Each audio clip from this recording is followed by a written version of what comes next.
I often hear American secular arguments pointing to the United States Constitution to support their stance on issues like freedom of speech, freedom of religion, and separation for church and state, others not limited to holy matters.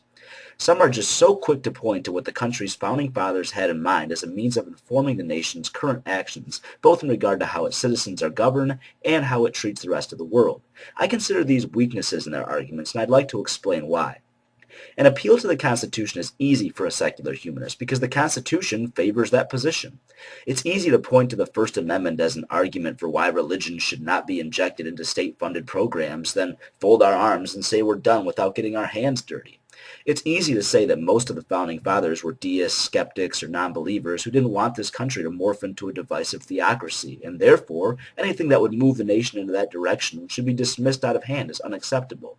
These would be true statements, which in my opinion would be the intelligent choices to follow, but appealing to the written words of wise dead men who are centuries removed from the context of the modern world is just not the best buttress for a current argument.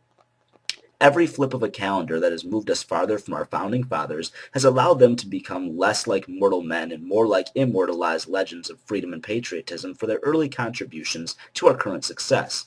But what if we lived in their time and were having similar arguments? Would it be sufficient to point to the Constitution just enacted last week and say that group of white property-owning men just penned a document that I agree with and that's why I'm correct? I'm willing to grant that our hindsight today informs us the results that document has yielded, but our current nation is far from perfect. Now, what if our founding fathers were deeply religious men and had written our Constitution to require tax dollars to fund religious endeavors? What if there was an approved amendment under that Constitution to send 10% of our income as a direct tithe to local churches? Would it then be fair for theologians to argue that the founding fathers agreed with them, so we non-believers should just shut up and deal with it? I'm frustrated by the appeal to authority of immortalized government celebrities and documents because they should be every bit as subject to change as our own minds. If our current government was to completely ignore the original Constitution and its amendments and pen a brand new supreme law for our country to follow, would they arrive at the very same stance taken by Jefferson, Paine, Morris, and the like? What if it were rewritten 50 years ago or 50 years from now? If any of its principles were altered by the authority of its time, as I suspect they would it then be fair for those in agreement with its words to point to it as justification for their positions? The source of my frustration in seeing those I agree with turn to these arguments is that they are completely missing the point, and there are so many better ones to be made.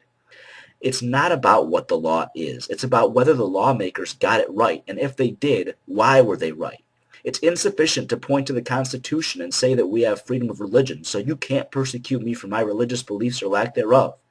You're far better served to construct a foundation for why, with our current knowledge, social ethics, and understanding of history, it is currently morally wrong for people to persecute you on those accounts.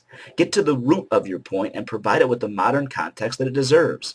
As far as I can tell, if you're arguing for the position of secular humanism, you have an overwhelmingly unfair advantage of being correct about those matters. Use it.